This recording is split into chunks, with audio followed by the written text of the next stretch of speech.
reject the anti-family goals of the Equal Rights Amendment.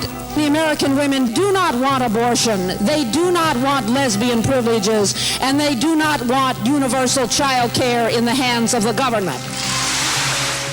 Young people may never have heard of the ERA, and at the same time, some of the issues that the ERA was meant to address are still on our lips today. So many women are starting to work these days, it's being billed as the most significant social development of the century.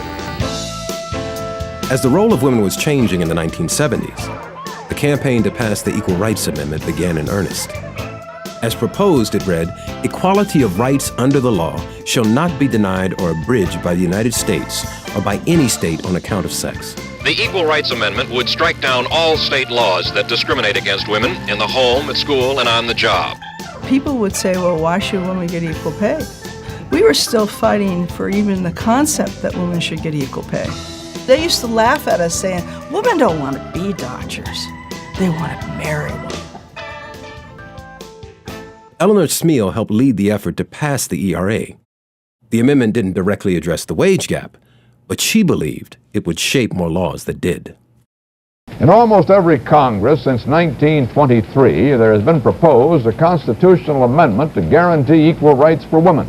Well, today, it finally won approval. Proclaiming once and for all that women have all the same rights as that other sex. The agreement now goes to the states and must be ratified by 38 of them. It was widely supported among Democrats and Republicans, including President Nixon and his wife Pat. Nebraska today became the second state to ratify the Equal Rights Amendment. Minnesota and Oregon ratified. Vermont. In Connecticut. Washington became the 29th state to ratify the Equal Rights Amendment today.